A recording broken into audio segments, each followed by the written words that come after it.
Good morning. MK trading builder আজকের morning ভিডিওতে আপনাদের সবাইকে হার্দিক অভিনন্দন। আজ 10th ডিসেম্বর। আজকে অ্যাকচুয়ালি নিফটিতে কিভাবে মুভমেন্ট হবে, ব্যাঙ্ক নিফটি কিভাবে ট্রেড করতে পারে, কালকে কিভাবে ট্রেড হয়েছে এবং আসছে দিনে কিভাবে আমরা ট্রেডিং করব, সেই নিয়ে আজকের এই ভিডিও। তো কালকে ভিডিওটা আমি বানাতে পারিনি, তো আজকে মর্নিংয়ে তার কিছুটা আপনাদের ইনফরমেশন দেওয়ার জন্য এই ভিডিও। তো ফটাফট আমরা দেখে নেব ডিসক্লেমার অবশ্যই ভালো করে পড়ে নেবেন, কারণ আমি কোনো সেবি রেজিস্টার অ্যানালাইসিস নই। এখানে যা কিছু ইনফরমেশান দেওয়া হচ্ছে টোটালটাই কিন্তু এডুকেশন এবং লার্নিং পারপাসের জন্য। যারা আমার ইউটিউব চ্যানেলে প্রথম এসছেন, যারা ভিডিওগুলো দেখছেন, প্রত্যেককে বলবো লাইক করতে ভুলবেন না। চলুন এবার যাওয়া যাক নিফটির চার্টে। কালকে নিফটির এক্সপায়ারি ছিল, তো নিফটিতে একই রকমভাবে পরশু দিনের মতো আমরা একটা ডাউনের ক্যান্ডেল দেখেছি। কালকেও নিফটি 120 পয়েন্ট নেগেটিভ ক্লোজিং দিয়েছে, bank Nifty flat to negative closing দিয়েছে, সেন্সেক্স 436 পয়েন্ট নেগেটিভ ক্লোজিং দিয়েছে। ওভারঅল নিফটির তুলনায় ব্যাঙ্ক নিফটি এতটা নেগেটিভ নেই।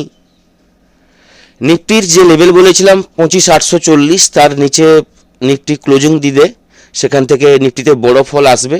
এক্স্যাক্ট কালকে যেখানে ক্লোজিং দিয়েছে 25,839, বলতে গেলে রাউন্ড ফিগারে 25,840 কাছাকাছি ক্লোজিং দিয়েছে।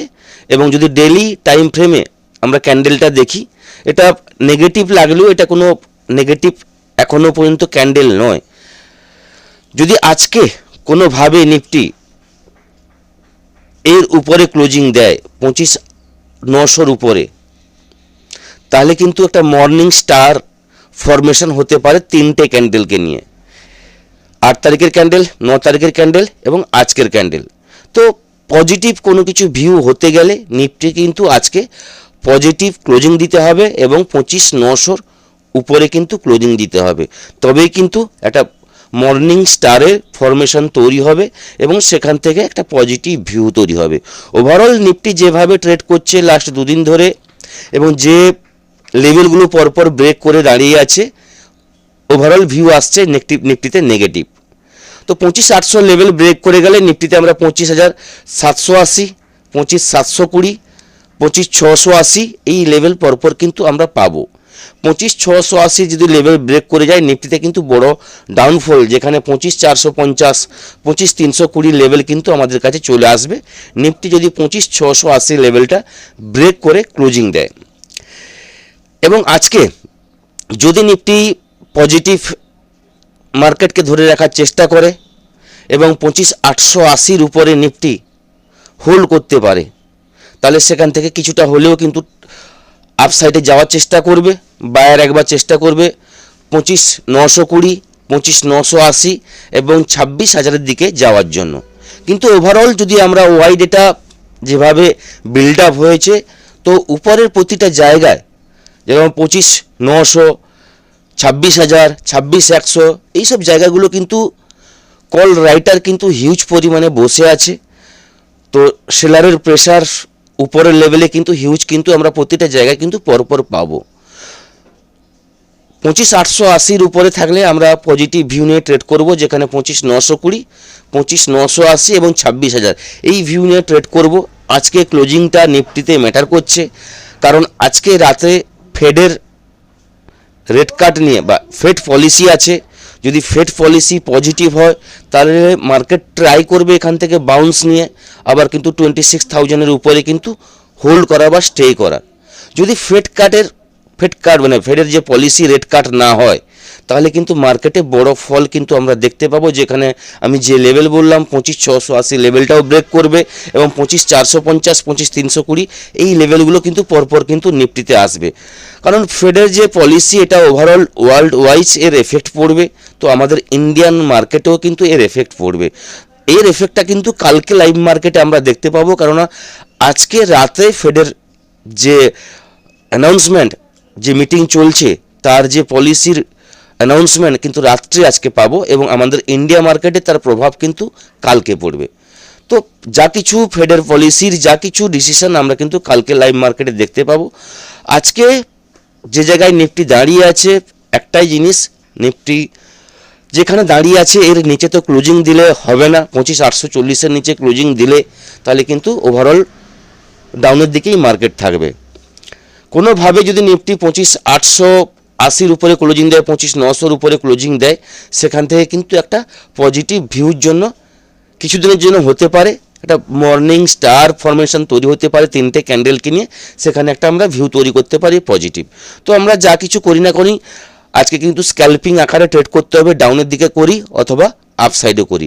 মার্কেট সাইডওয়েজও থাকতে পারে, কারণ ফেডের পলিসি আছে, তো সে কারণে মার্কেট কিছুটা রেঞ্জ বাউন্ডও ট্রেড করতে পারে। ওভারঅল যদি আজকে আমরা ডাউনের জন্য ট্রেড নিই তাহলে 25,800 লেভেলটার নিচে কিন্তু ডাউনের জন্য ট্রেড নেব, যেখানে 25,780, 25,720, 25,680 এই লেভেলগুলোর জন্য পরপর কিন্তু প্ল্যান থাকবে, এবং 25,880-র উপরে থাকলে কিন্তু পজিটিভ ভিউ নিয়ে ট্রেড করব। এবার ব্যাঙ্ক নিফটির যদি আমরা দেখি, ব্যাঙ্ক নিফটি ডেলি যদি আমরা ক্যান্ডেল দেখি তাহলে ব্যাঙ্ক নিফটি একটা পজিটিভ ক্যান্ডেলে ক্লোজিং দিয়েছে, কারণ ব্যাঙ্ক নিফটি যেখানে কালকে লো হয়েছিল 58,878 এবং ক্লোজিং যদি দেখে নিই আমরা 59,222, তো ক্লোজিং লো থেকে ক্লোজিং অনেকটা উপরে হয়েছে। এবং ব্যাঙ্ক নিফটির আমি বলেছিলাম যে 4 ডিসেম্বরে যে ক্যান্ডেল তার লো হাই যদি আমরা মার্ক করে নিই এবং যতক্ষণ না তার লোটাকে ব্রেক করে নিচে ক্লোজিং দিচ্ছে এবং হাইটাকে ব্রেক করে যতক্ষণ উপরে ক্লোজিং দিচ্ছে, ব্যাঙ্ক নিফটিতে বড় মুভমেন্ট আসবে না। তো ওভারঅল ব্যাঙ্ক নিফটি কালকে কিন্তু ওই 4 মানে 4 ডিসেম্বরের যে লো লেভেলটাকে কিন্তু ব্রেক করে গেছিলো, কিন্তু ক্লোজিং দিয়েছে তার উপরে, মানে লো থেকে অনেকটা উপরে। তো ব্যাঙ্ক নিফটি কিছুটা হলেও পজিটিভ আমরা দেখতে পাচ্ছি, কারণ ফেডের পলিসি আছে, সেই কারণে ব্যাঙ্কিং কিছুটা হলেও মুভমেন্ট কিন্তু আমরা দেখতে পাবো। আজকে লাইভ মার্কেটে, কালকে লাইভ মার্কেটে ভালো কিন্তু এফেক্ট পড়বে। তো ব্যাঙ্ক নিফটি ওভারঅল কিন্তু এখনও কিন্তু নেগেটিভ ভিউতে যায়নি, ব্যাঙ্ক নিফটি পজিটিভ ভিউতে আছে। ব্যাঙ্ক নিফটি 59,222-এ কিন্তু দাঁড়িয়ে আছে। ব্যাঙ্ক নিফটি যেখানে দাঁড়িয়ে আছে সেই জায়গাটাই যদি আজকে ওপেন হয় এবং 59,250-এর উপরে ব্যাঙ্ক নিফটিকে আমরা বাই করতে পারি, ব্যাঙ্ক নিফটির ফার্স্ট টার্গেট থাকবে 59,330, সেকেন্ড টার্গেট থাকবে 59,450 এবং থার্ড টার্গেট থাকবে 59,550। এই লেভেলগুলোর জন্য কিন্তু ব্যাঙ্ক নিফটিতে পরপর কিন্তু আপের জন্য আমরা ট্রেড নেব।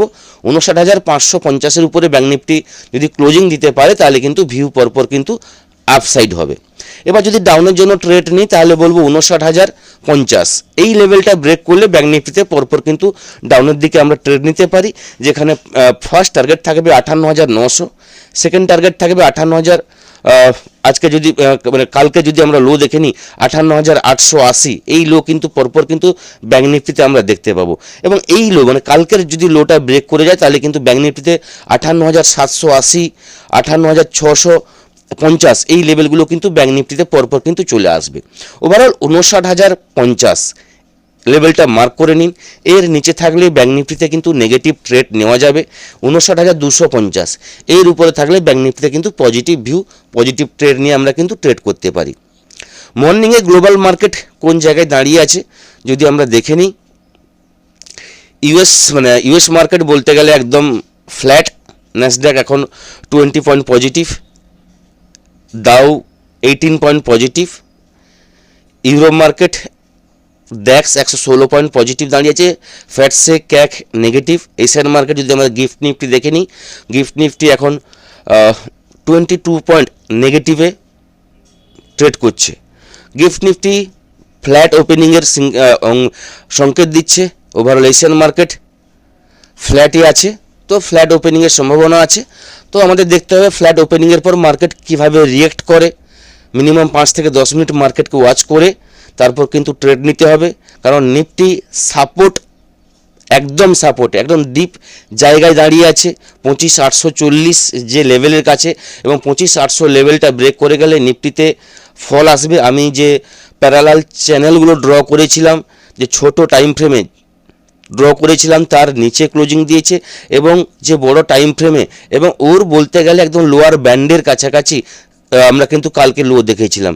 যে আমাদের যে টার্গেট ছিল, লোয়ার ব্যান্ডে যে লো ছিল 25,700-র কাছাকাছি, কারণ এখানে 11 নভেম্বর এবং 12 নভেম্বরের একটা গ্যাপ থেকে গেছে, ওই গ্যাপটা কিন্তু নিফটি কাল ফিল আপ করতে পারেনি। হতে পারে আজকে গ্যাপ আপ ফিল আপ করতে আসতে পারে এবং এই লোয়ার ব্যান্ড থেকে মার্কেট পসিবল হতে পারে যে এখান থেকে আবার রিভার্স নিতে পারে। তো এটা লাইভ মার্কেটে আমরা বুঝতে পারবো কিভাবে মার্কেট ট্রেড করছে, ওয়াই ডেটা কিভাবে বিল্ড আপ হচ্ছে, সেটা কিন্তু লাইভ মার্কেটে আমরা দেখতে পাবো। তো যারা লাইভ মার্কেটের সাপোর্ট পেতে চান তাদেরকে বলবো ফ্রি টেলিগ্রামে জয়েন করে নিন, MK trading Belda, MK trading academy, and আমাদের টেলিগ্রামের লিঙ্ক ডেসক্রিপশন বক্সে দেওয়া থাকবে। তো এই থাকলো আজকে মর্নিংয়ের ভিউ, ওভারঅল লাইভ মার্কেটের ভিউ। সবাই ভালো থাকবেন, থ্যাংক ইউ, ধন্যবাদ।